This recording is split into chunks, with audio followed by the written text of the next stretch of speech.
하나님 앞에 감사하는 마음으로 신앙 고백해 보겠습니다. 하나님은 사랑이십니다. 그리스도는 사랑의 증거입니다. 성령은 사랑의 수고입니다. 성삼위 하나님께서 우리를 사랑하고 계신 줄 믿습니다. 여러분, 그 증거를 그리스도 안에서 찾으시고 하나님이 지금도 나를 사랑하시는 응답을 성령의 역사로 체험하시기를 예수님의 이름으로 축복합니다. 오늘은 명절을 앞두고 있어서 가문을 살리는 권능, 말씀의 제목을 이렇게 잡았습니다. 지금 태풍 흰남노가 지금 북상 중에 있다고 합니다. 이름도 희한해요.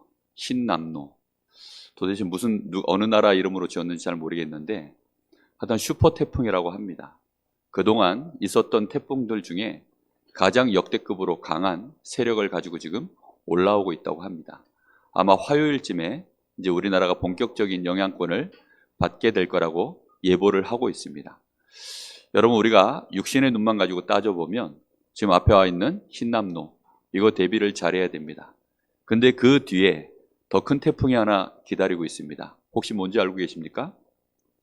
명절이라고 하는 영적인 태풍이 여러분 뒤에 지금 놓여져 있습니다. 그래서 지금부터 여러분들이 말씀을 잘 들으시고 정말 여러분들이 어떻게 하면 우리 인생에 수없이 많은 육신적인 태풍, 또 많은 광풍들, 또 영적인 태풍과 광풍들을 우리가 능히 승리하며 이길 수 있을까? 오늘 말씀 속에서 답을 얻으시고 정말 승리하게 되어지는 증인들 되시기 바랍니다. 그러기 위해서는 우리에게 먼저 정확한 세계관을 가지고 계셔야 됩니다. 도대체 세상은 왜 이 모양인가? 우리가 답이 안 나올 때가 정말 많잖아요. 그런데 하나님이 우리에게 주시는 세계관은 명확하게 기록되어져 있습니다. 대부분의 사람들은 사실은 먹고 마시는 거, 의식주 중심으로 모든 세계를 바라보고 있죠. 염려하는 기준이 전부 그거예요. 무엇을 먹을까? 무엇을 마실까? 무엇을 입을까? 이것 입으면 어떨까? 저것 입으면 어떨까? 이게 없는데 저게 없는데. 대부분 사람 관계를 따지고 이익 손해 관계를 따지고 자존심을 따지고 전부 뭐 가지고 따지느냐? 눈에 보이는 육신적인 거 가지고 따지고 이렇게 돌아갑니다.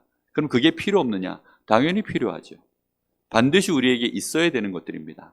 내가 육신이 있는 동안에는 그거 없으면 불편해서 못 살아요. 그거 없으면 사실은 생명에도 위협을 당하는 것이 맞습니다.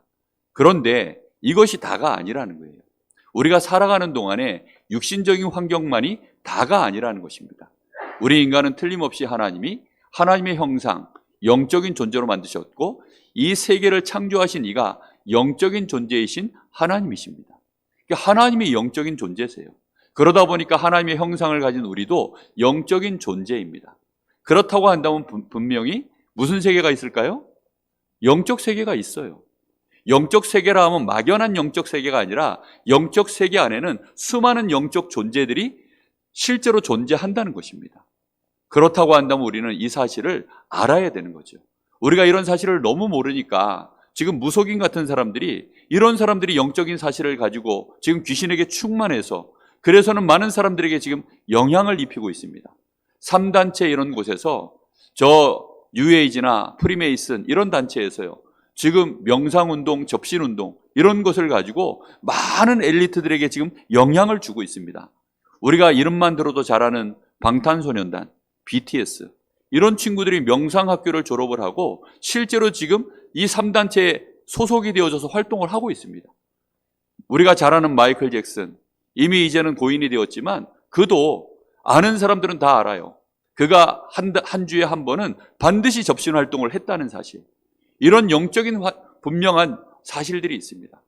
우리가 육신적인 것만 보고 그렇게 활동을 하면 특히 예체능 분야는 대성하기가 어렵습니다. 사람이 어딘가 뭔가 이렇게 쟤 오늘 뭐가 씌었다. 제가 오늘 그날이야. 이런 날이 있잖아요. 뭔가 이렇게 씌이는 날이 있다니까요. 뭔가 이렇게 자신을 초월하는 엄청난 뭔가가 임하는 날이 있다니까요. 그 순간이 있어요. 틀림없이 그런 것들이 있는데 우리는 그것을 너무 눈에 보이지 않으니까 증명할 수 없는 과학이니까 우리도 모르게 그냥 치부하고 지나가 버리는 거죠. 대충 그냥 그러려니 하고. 그러나 실제로 그렇지 않습니다. 우리나라의 연예인들, 가수들 보면요. 특히 대단한 가수들 보면 뭔가가 있어요. 뭔가 말로 설명할 수 없는 그 아우라 같은 것들이 있죠. 그게 그냥 나오는 게 절대 아닙니다. 그래서 우리는 아셔야 됩니다. 영적 세계가 있는데 성경에는 뭐라고 얘기하느냐? 틀림없이 불신 세계를 다스리는 사단의 나라가 있다는 것입니다. 그것이 하나님 말씀에 많이 기록되어져 있어요. 특히 이 불신자들을 예수님은 직접 말씀했습니다. 너희는 너희 아비 마귀에게서 났으니. 불신자들의 이 신분이 마귀 자녀입니다. 뿐만 아니라 이 사람들은 전부 어떤 사람이냐? 죄와 허물로 죽은 자들입니다. 어디가 죽었습니까? 영이요. 죽었다라는 의미는 분리됐다는 뜻입니다. 죄를 가지고 있으면 단절되어져요. 여러분, 정치인이 죄를 지으면 무슨 생명이 단절되지요? 정치 생명이 무너집니다. 그렇죠? 죄를 지으면 단절되는 거예요. 정치와는 내가 생명이 끊어져 버리는 것입니다. 그러하듯이 우리가 하나님 앞에 범죄하면 사실은 우리가 영적으로 하나님의 생명의 근원이신 하나님으로부터 분리가 되어지기 때문에 영적으로 죽어버린 거예요. 이렇게 되어지면 그때부터 마귀가 우리 인생을 붙잡고 세상 풍속을 가지고 마귀를 쫓아갈 수밖에 없도록 예배서 2장 2절에 보니까 그때 너희가 세상 풍속을 따라 마귀를 쫓아갔다라고 나옵니다. 3절에는 그러다 보니까 인생 자체가 운명이 본질상 진노의 자녀다 이렇게 말하고 있습니다. 6장 12절에는 더 무시무시한 얘기가 나오죠. 범위가 훨씬 큽니다. 정사와 권세와 어둠의 세상 주관자들과 하늘에 있는 악한 영들을 주관하는 존재가 마귀라고 표현되어 있습니다. 예수님 직접 얘기하셨죠. 요한복음 16장 13절에 너희는 이 세상 임금 마귀. 세상 임금이라고 표현되어 있습니다. 고린도후서 4장 4절에는 이 세상 신 이렇게 정확하게 기록되어져 있습니다. 여러분, 이 사실에 대하여 여러분 마음에는 어떤 생각이 드십니까? 요한일서 3장 8절에 보면 우리가 죄를 짓는 순간 누구에게 속한다라고 되어 있는지 아세요? 죄를 짓는 자마다 마귀에게 속하나니 라고 되어 있습니다. 여러분, 우리는 아무 생각 없이 죄를 짓잖아요. 아무 생각 없이 거짓말하고 아무 생각 없이 남한테 해코지를 하고 여러 가지 모함을 하고 이런 일들을 합니다. 그런 일들이 왜 벌어집니까? 영적인 사실을 몰라서 그런 거예요. 마귀가 틀림없이 존재하고 있다는 사실을 몰라서 그렇습니다. 이렇게 되어지면 이 사람이 반드시 죄를 지으면 사망 가운데 들어가고 이 죽음의 권세 잡은 자 히브리서 2장 14절에 보니까 죽음의 세력을 잡은 자가 누구라고 되어 있습니까? 정확하게 마귀라고 표현되어 있습니다. 세상 나라 속에 그 배후에 사단의 나라가 있는 것입니다. 여러분의 가문이 어느 나라에 속해 있는 것 같습니까? 여러분의 지금까지 걸어온 인생이 어느 나라에 속해서 온 것 같습니까? 대한민국입니까? 21세기 대한민국 잘 사는 나라에 나는 지금까지 살고 있었습니까? 그거는 육신적인 나라를 표현한 것입니다. 지금 우리에게 진짜 배후에 사단의 나라가 있다는 사실, 여러분 이 사실을 아셔야 됩니다. 이번 명절에 가면 우리는 육신적으로는 일가 친족들을 만나지만 영적인 소속으로는 다른 사람들을 만나야 돼요. 그렇죠? 영적으로는 우리와 전혀 다른 배경 속에 있는 사람들을 만나야 됩니다. 지금도 여러분의 집에 돌아가시면 영적으로는 소속이 다른 사람과 가족이 되어져 있는 경우들이 많습니다. 그럼 우리는 이런 것들을 보지 못하면 육신적인 이해관계로만 잘 해보려고 하면 될까요? 안 될까요? 될 수가 없어요. 교회 안에도 마찬가지입니다. 우리가 육신적인 이해관계를 가지고요 이렇게 저렇게 따지면 한 편이 될 수가 없어요. 그래서 우리는 우리도 모르게 사실은 같은 편인데 같은 편을 저격하는 일들을 자꾸 하는 거예요. 우리가 하나님 나라의 눈을 가지고 보면 우리가 다 그리스도 안에서 한 하나님의 자녀임을 알게 될 것입니다. 그래서 예수님께서 저 사단의 권세를 사단의 권세를 무너뜨리고 난 이후에 공생애를 처음 시작하실 때 마태복음 4장 17절에 첫 말씀이 선포를 이렇게 하셨습니다. 회개하라. 회개하라는 말이 뭡니까? 이 사단의 나라로부터 돌이켜 나와라 이 말입니다. 그리고는 뭐라고 얘기하십니까? 너희가 회개해서 돌아올 나라를 말씀하시는 겁니다. 천국이 가까웠느니라. 하나님의 나라가 이곳에 지금 임하였느니라. 그러니 너희가 돌아서서 사단의 나라에서 빠져나오라. 지금 이 말씀을 하고 계시는 것입니다. 이 말씀을 어디에서 하느냐? 이스라엘 나라 유대 민족들에게 하고 계시는 겁니다. 자기들은 지금 생각하기를 하나님의 백성이라고 착각하고 있는 그 유대인들을 향하여 말씀하고 있는 것입니다. 오늘 우리가 말씀의 비밀을 깨달아야 되겠습니다. 그래서 예수님은 먼저 너희는 그의 나라와 그의 의를 구해라. 그 얘기를 하실 때 무슨 얘기 하셨냐? 무엇을 먹을까? 무엇을 마실까? 입을까? 이런 걱정하지 마라. 이런 염려하지 마라. 그거 걱정하지 말고 먼저 너희는 그의 나라와 그의 의를 구하라. 이렇게 말씀하셨습니다. 여러분, 하나님의 말씀을 믿으십니까? 여러분 마음속에 하나님의 말씀을 얼마만큼 기준으로 삼고 계십니까?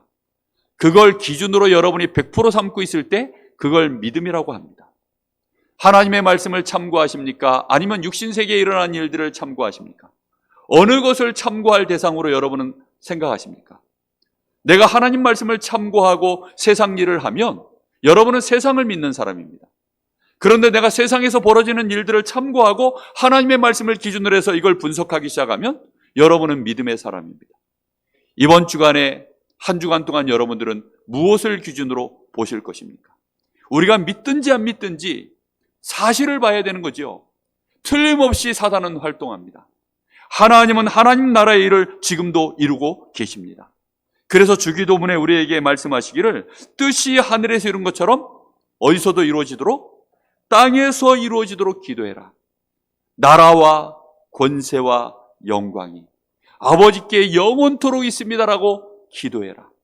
여러분, 이 세계관을 여러분 갖추셔야 됩니다.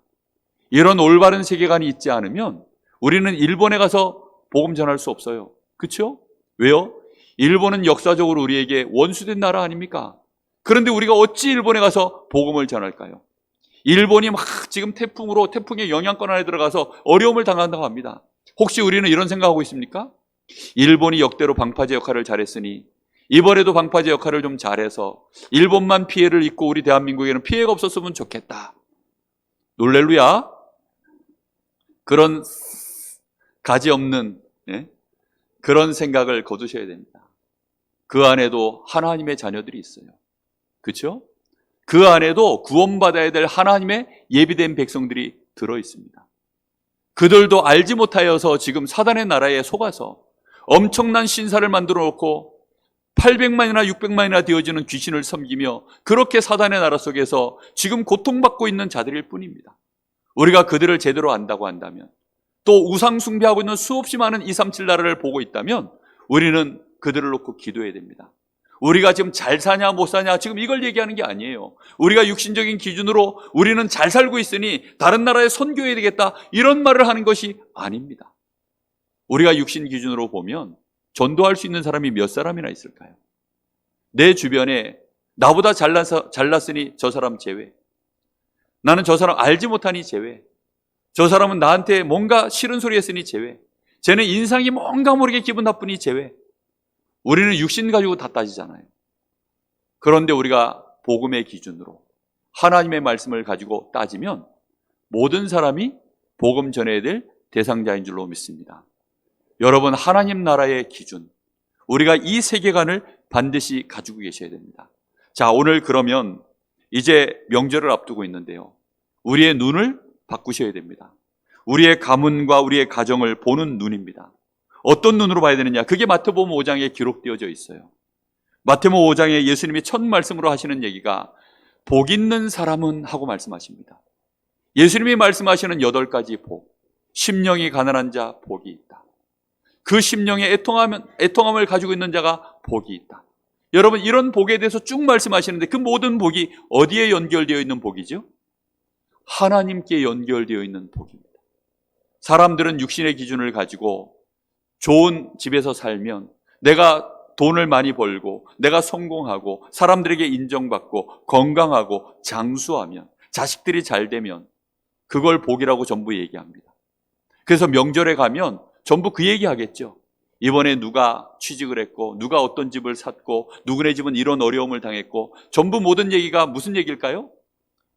육신적인 복을 가지고 따지는 얘기들입니다. 어느 집은 잘 됐다, 어느 집은 안 됐다, 전부 그런 얘기할 것입니다. 우리의 눈을 바꾸고 가시기를 예수님의 이름으로 축복합니다. 이 사람들에게 참된 복이 지금 임해 있는가? 우리 가문에 이런 참된 복을 받은 자가 진짜 있는가? 하나님이 주시는 이 복을 가지고 천국을 누리고 천국을 소유하며 하나님의 위로를 가지고 많은 사람을 위로하고 문제, 고난, 어려움 속에 있는 자들, 갈등 속에 있는 자들에게 정말로 답을 주고 위로해주고 힘을 줄 수 있는 그런 복을 받은 자가 있는가? 내가 과연 그런 복을 받은 자인가? 내가 그 복을 정말로 받았다면 우리는 나보다 잘 사는 집, 현재 나보다 잘 나가고 있는 집, 그런 가문을 만나도, 그런 일가친족을 만나도 우리는 어떤 마음으로 기도할 수 있을까요? 그들에게 하나님, 긍휼히 여겨 주옵소서. 이곳에 하나님 나라가 임하게 하여 주옵소서. 정말로 이런 기도를 시작하게 될 줄로 믿습니다. 분명히 예수님 얘기했습니다. 너희는 세상의 소금이다. 너희는 세상의 빛이다. 이 말이 무슨 말입니까? 지금 세상이 죽어서 썩어가고 있다는 뜻입니다. 여러분의 가문이, 우리의 가정이, 내 인생과 내 주변의 내 현장이 지금 썩어서 완전히 지금 부패돼서 냄새가 나고 있다는 것입니다. 그걸 막을 수 있는 일이 소금이잖아요. 그렇죠? 어둠이 가득 덮여 있고 흑암이 그 가운데 덮여서 그 안에 귀신이 활동하고 있고 죄의 권세가 득세하고 있는데 그 어둠 속에서 벌어지고 있는 그곳에 너희가 빛이라는 것입니다. 여러분, 그 눈으로 이번 명절을 보세요. 여러분, 그 눈으로 여러분의 인생길을 보세요. 여러분, 그 눈으로 여러분의 현장을 보시라니까요. 그렇게 안 보면 우리는 전부 헛다리 짚습니다. 예수님이 분명히 너희는 세상의 소금이요 빛이다. 뿐만 아니라 여러분, 세상에는 뭐가 가득한 줄 아세요? 죄악이 가득합니다. 사람들이요, 입만 열면 사실은 얼마나 악을 입에서 달고 사는지 몰라요. 저는요, 다 큰 어른들이 욕하는 거 들을 때마다 야, 정말 욕을 찰지게 합니다. 그리고 모든 말들이, 남자들은요, 모이면 이상하게 음담패설을 해요. 그 음담패설을들요, 야, 정말 입에 담기도 민망하죠. 그런 말들을요 막 하는 거예요. 근데 그 말들이 전부 뭐와 같습니까? 알고 보면 그게 간음이에요. 사람들의 욕할 때마다 그게 뭐지요? 성경에는 그게 살인이라고 되어 있습니다. 간음하고 살인하는 일들이요 가득해요. 그럼 여자들은 안 합니까? 여자들은 더 무섭게 하더라고요. 제가 예전에 3년 동안 택시 운전을 했었다 그랬죠. 여자분들이 혼자 타면 얌전합니다. 근데요, 저녁 9시쯤 돼가지고 술 먹고 둘 이상만 타면 여자들이 대담해져요. 택시기사를 희롱하기 시작합니다. 아저씨 택시 운전 안 할 사람처럼 생겨가지고 우리랑 같이 놀러 갑시다 이래요. 그 밤 9시 넘어가지고 이 아줌마들이 술 드시고 나랑 놀러 가자 그러면 어디로 가자는 뜻이에요. 뭔가 희롱하는 것입니다. 한 4사람 타잖아요. 그때는요 완전히 이 사람들이 도대체 이 아줌마들이 도대체 뭐하는 아줌마들일까 정체가 궁금할 정도로 대놓고 얘기하기 시작해요. 저는 그래서 알았습니다. 아, 여자들이 더 많이 아는구나. 혹시 여러분들은 안 아십니까? 여러분, 그 음담패설할 때마다 그게 간음이에요. 욕할 때마다 그게 살인입니다. 뿐만 아니라 하는 일들이 전부 뭡니까? 헛맹세하고 막 이렇게 맹세하고 저렇게 내가 확실히 알 수 있어. 거짓 얘기하고 전부 자기 능력도 안 되는 주제에 하늘을 향하여 맹세하고 네 머리털 하나도 네가 네 마음대로 못하는데 네 머리털 하나도 네가 못하는 주제에 어디다 대고 네가 맹세를 하느냐. 전부 막 헛된 허풍 얘기, 이런 얘기들 하고요. 그리고요 뭔가를 움켜쥐려고 소송하고 내놓으라 하고 안 가면 그것 때문에 원수 짓고 이 관계 때문에 전부 사람들이요 관계가 점점점 뭘로 가느냐, 원수 관계로. 이렇게요 모든 관계가, 세상 자체가 그렇게 가고 있습니다. 여러분, 평화로운 것처럼 보입니까? 지금 앞에서 웃고 있습니까? 지금 오랜만에 만났으니 그래 좋게 지내자, 잘 지내다 가자, 될 수 있으면 아킬레스건 건드리지 말고 그렇게 하고 가자, 다들 그러겠죠. 나름대로 열받은 거 있고 서운한 거 있고 막 억울한 거 있고 자랑하고 싶은 거 있고 다 있을 텐데 이렇게 저렇게 나름대로 잘들 이렇게 해가지만 결국은 그것은 감춰져 있는 것일 뿐 실제로 그 속 안에는요 심각한 얘기들이 돌아갑니다. 저는요 정말 웃겨요. 제가 한 번씩 여기 당구장 가거든요. 요 당구장에 한 번씩 제가 당구 치러 갑니다. 근데 거기서 이제 왜 가냐면 그 기사들을 이제 사귀느라고. 버스 기사들이요 자기들끼리 하는 얘기가 있어요. 예를 들어 3사람이 당구를 치면 한 사람이 이제 화장실 가잖아요. 그러면요 나머지 2사람이 이 화장실 간 사람 얘기를 해요. 그래서 뭐라고 얘기하느냐, 저 인간 재미없어 당구 못 치겠다는 거예요. 그럼 이 사람이 오고 나면 이 사람이 가잖아요. 그럼 이 2사람이 또 합심해서 이 사람 얘기를 또 해요. 그러면요 요 사람이 이제는 또 가잖아요. 그럼 이 두 사람이 또 합심해서 이 사람 얘기를 또 안 좋게 얘기해요. 저는 이 사람들 비리를 다 알아요. 그래서 야, 근데요 서로 간에 막 다 얘기하는 거예요.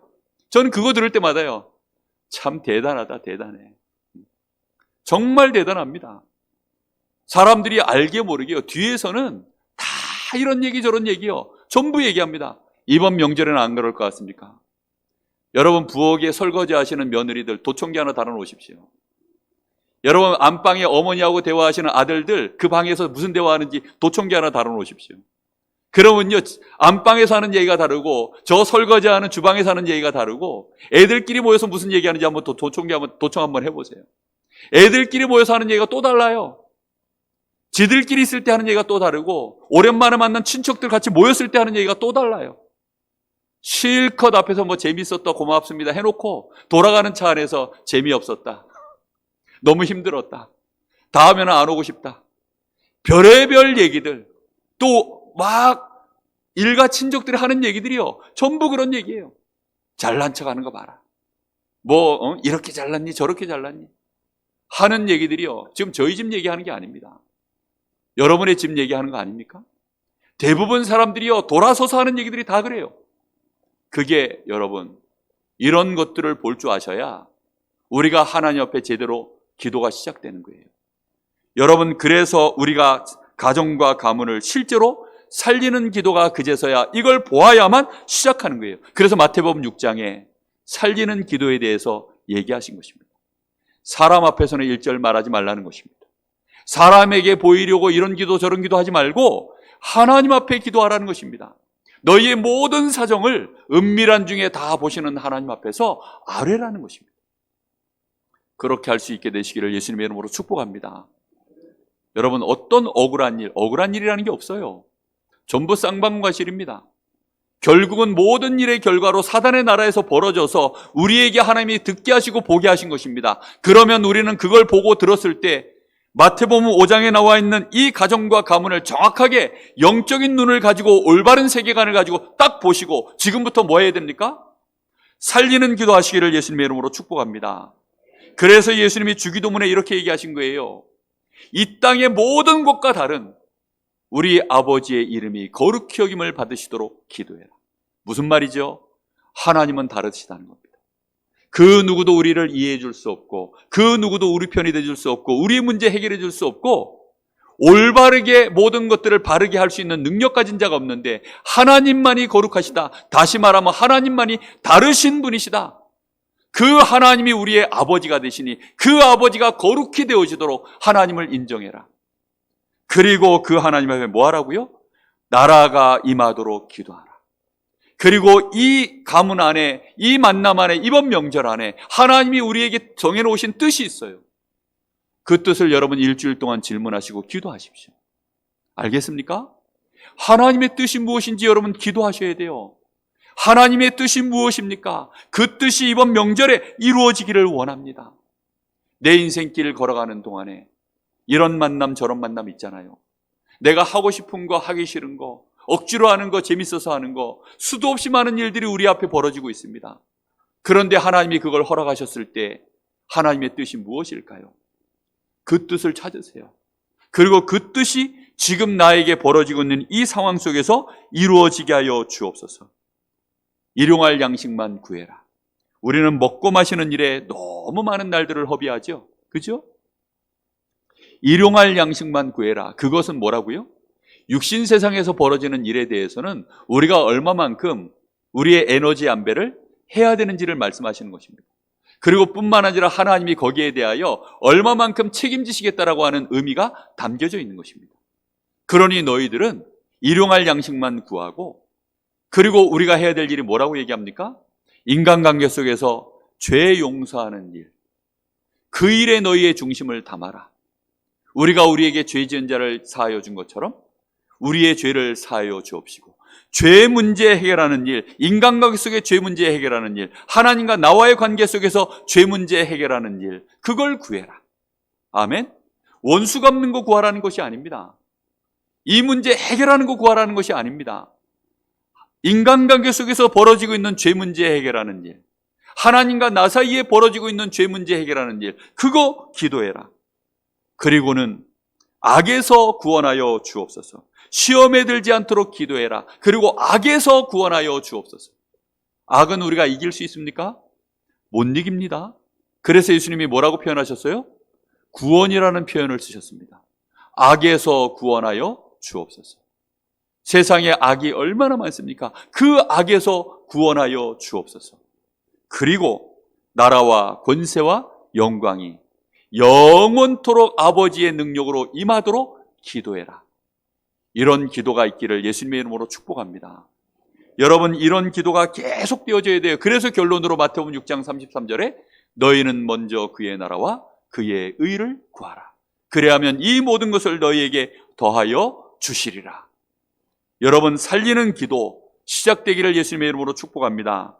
그러면서 이 살리는 기도만 하는 것이 아니라 이제는 사람들 만날 때 모든 사람을 살리는 인간관계를 여러분 말씀하신 것이 마태복음 7장입니다.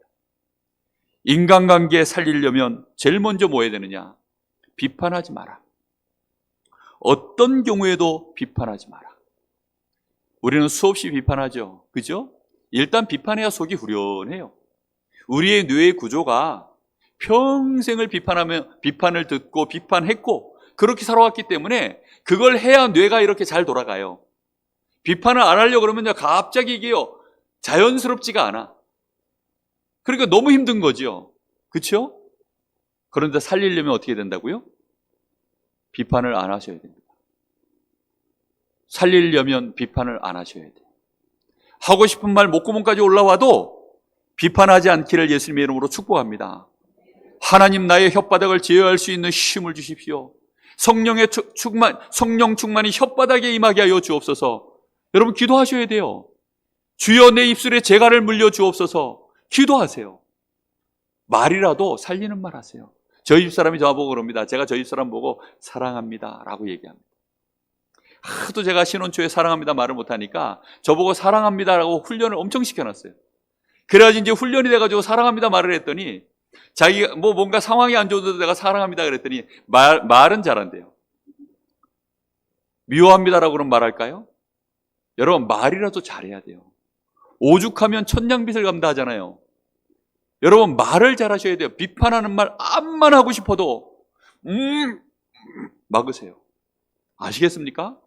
이번 한 주간 동안 막으세요. 사실 평생을 막으셔야 됩니다. 비판하는 말을 안 하고 어떻게 삽니까? 그래서 얘기하지 않습니까? 여호와의 눈이 악인을 보시고 의인을 동시에 다 보신다고요.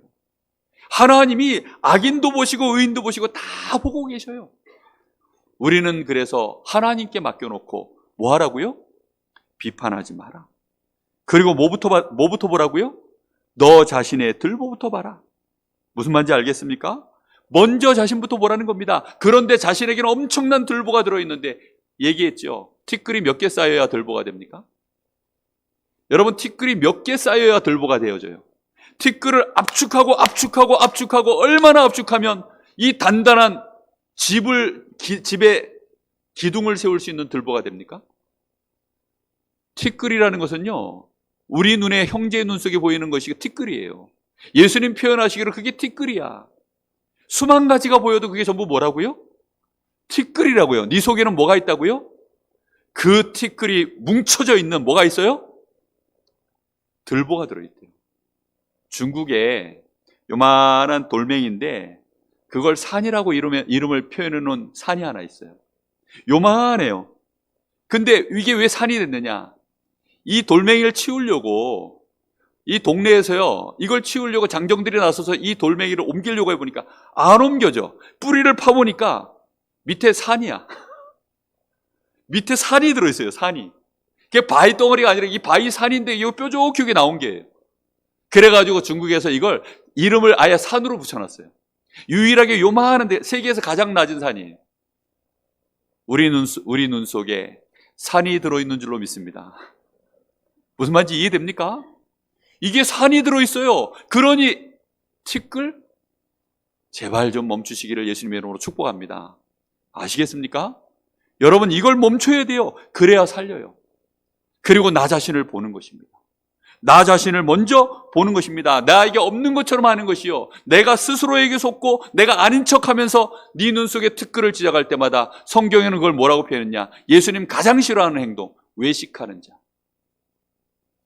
외식하는 것을 하나님 예수님 가장 싫어하십니다. 네 속에는 지금 냄새나는 시체가 썩고 있는데 겉으로는 리모델링을 이쁘게 해가지고 지금 네가 회칠한 무덤이 아니냐. 이게 외식하는 자의 본 모습입니다. 너희는 너희 아비 마귀에게 속아가지고요, 진짜 여러분 외식하는 자들은 마귀 자녀입니다. 여러분 아닌 척해도 소용없어요. 여러분 정말로 말씀 붙잡고 살리는 자 되기를 예수님의 이름으로 축복합니다. 그리고는 마태복음 7장 12절에 이렇게 얘기합니다. 네가 누구에게든지 대접을 받고자 하는 대로 다른 사람을 대접해라. 가능합니까? 사실은 너무나 어려운 일이죠. 그렇죠? 그래서 구하고 찾고 두드리는 자에게 열릴 것이니라. 구하고 찾고 두드리라, 이걸 놓고요 정말로 기도해 보시라는 거예요. 여러분의 고민이 저 사람을 내가 섬겼으면 좋겠는데 나는 왜 이렇게 못 섬길까? 그것 때문에 여러분 고민 있으십니까? 그 사람은 이미 살리는 중인 줄로 믿습니다. 원수된 저 인간 어떻게 하면 짓밟지? 어떻게 하면 저 원수를 갚지? 그 생각은요 마태복음 5장에 나와 있는 사단에게 완전히 잡혀있는 생각이라니까요. 여러분 영안을 뜨시기 바랍니다. 정말로 우리의 눈을 바르게 뜨지 않으면 우리도 모르게 전부 그런 얘기만 하고 마쳐요. 명절 딱 끝나고 나면요 결국은 남는 얘기가 뭡니까? 뭐 누구는 잘했다, 누구는 못했다, 누구는 왜 저랬나, 누구는 이렇게 했나, 나는 이렇게 했는데 저 사람은 왜 저렇게 했나. 전부 그런 얘기밖에 안 남습니다.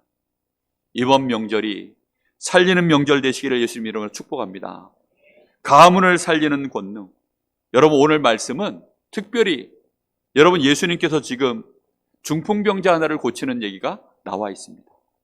이것을 오늘 말씀의 권능으로, 이 결론으로 나눌 텐데요, 이 말씀은 여러분 간단한 얘기처럼 보이지만 굉장히 중요한 얘기가 이 안에 들어 있습니다. 예수님이 중풍병을 고쳤는데 나하고 무슨 상관일까 이렇게 생각할 수도 있습니다. 지금 이 얘기는 중풍병 고치는 얘기가 아니에요. 겉모습 봤을 때는 중풍병을 고치는 얘기처럼 보이지만 중풍병 고치는 얘기가 아니라니까요. 지금 마을에 지금 예수님이 이제 가버나움의 본 동네에 돌아오셨는데 그 동네에 들어와서 한 집에 머물고 있습니다. 이 얘기는요 누가복음에도 마가복음에도 다 기록되어져 있어요. 그런데 지금 예수님께서 한 집안에 머물러서 거기서 이제 사람들을 가르치시기 하는데 주로 모인 멤버들이 누구냐면 바리새인들, 율법학자들이에요. 예수님 앞에 그들이 집안에 꽉 들어차 있는 것입니다. 그리고 바깥에도 지금 사람들이요 막 웅성웅성 모여 있는 거예요. 그러니 지금 이 중풍병자 이 안타까움을 알고 4명의 사람들이 지금 이 상에다가 이 사람을 눕혀가지고는 예수님께 오는데 들어갈 수가 없으니까 지붕으로 올라가서 뜯은 거예요. 요즘 같은 이런 지붕 아닙니다. 이런 지붕이면 못 뜯죠. 그냥 자작나무 이런 걸로 이제 덮어놨겠죠. 그걸 뜯고 침상을 내린 겁니다. 그렇게 해서 지금 예수님 앞에 왔는데 예수님이 이 모습을 보고 뭐라고 얘기하셨냐면 그들의 믿음을 보시고 중풍병자에게 이르시되 작은 자여 내 죄사함을 받았느니라 이렇게 말하고 있어요. 지금 예수님이 네 병을 고쳤느니라 이렇게 말하지 않고 상상도 못할 얘기를 지금 하고 있는 것입니다. 거기에 지금 누가 앉아 있다고요? 바리새인들, 율법학자들. 이 사람들은요 예수님에 대하여 지금 뭔가 걸만한 게 뭘까 지금 이거 보고 있는 중입니다. 그런데 지금 예수님이 이들 앞에서 죄는 누구만 사할 수 있다라고 믿고 있냐면 하나님 외에는 죄를 사할 수 있는 권세가 있는 자가 없다라고 전부 다 믿고 있는 자들이고 예수님도 유대인이기 때문에 그 사상을 가지고 있어요. 근데 그들 앞에 지금 예수님이요 그렇게 선포하고 있는 거예요. 예수님이 작정을 하고 아예 그렇게 말씀하신 것입니다. 왜 그러셨을까요? 지금 이 중풍병자에게 그냥 좋은 게 좋은 거지, 그냥 그동안 하시던 대로 혹시 귀신 들렸으면 귀신아 떠나가라 하고 예수님의 권능으로 그냥 일어나 걸어서 가라 이러셨으면 좋으셨을 텐데 지금 여기서는 그렇게 안 하시고요 내 죄사함을 받았느니라 이렇게 말씀해 버린 거예요. 여기에는 중요한 의미가 들어있는 것입니다. 예수님이 지금 자신이 누구신지 정확하게 이제 선포를 시작하신 거예요. 예수님에게 죄사함의 권능이 있는, 다시 말하면 예수님 자신이 하나님의 신적 권위를 가지신 분이심에 대하여 선포를 시작하시고 지금 유대인들 앞에 공식적으로 자기의 모습을 드러내신 시작입니다. 그것을 중풍병자 사건을 통해서 예수님이 그렇게 시작하신 것뿐입니다. 이번 명절이 여러분에게 예수 그리스도의 권세가 선포되어지는 시작의 날이 되어지기를 예수님의 이름으로 축복합니다. 여러분의 가문에 그런 시작이 되어지기를 예수님의 이름으로 축복합니다. 여러분 정말로 이것을 여러분들이 아셔야 돼요. 그래서 중풍병자는 뭐냐면 사실은 그 현장을 살리는 문에 불과했던 거예요. 알겠습니까? 사람들이 중풍병자를 데리고 왔으니 그 중풍병자에게 예수님이 그를 고치는데 네 죄사함을 받았느니라 이렇게 얘기를 하니까요, 당장 분란이 일어나잖아요. 이 사람이 도대체 누구간데? 정상적인 유대인이라면 그 마음속에서 이렇게 생각합니다. 신성모독이로다, 이렇게 얘기하는 게 정상이에요. 마음속에서요, 저것이 지금 신성모독을 하고 있네. 다른 성경에 누가복음, 마가복음 보면요, 자기들끼리 막 얘기가 일어납니다. 우리가 잘못 들은 거 아니야? 저 예수가 지금 무슨 얘기한 거야? 내가 잘못 들은 게 아니지? 지금 저 예수가 좀 죄사한다라고 얘기했어? 성경 원문에 보면 그냥 죄 단수가 아니라 죄들을 사하였느니라, 네 죄들이 용서함을 받았느니라 이렇게 나와 있어요. 원죄, 자범죄, 조상의 죄, 그의 과거, 현재, 미래 모든 죄에 대하여 예수님이 싹 다 네가 용서함을 받았느니라. 예수님 지금 이렇게 얘기하고 있는 것입니다. 그러니요, 이 사람들이요, 신성모독이다.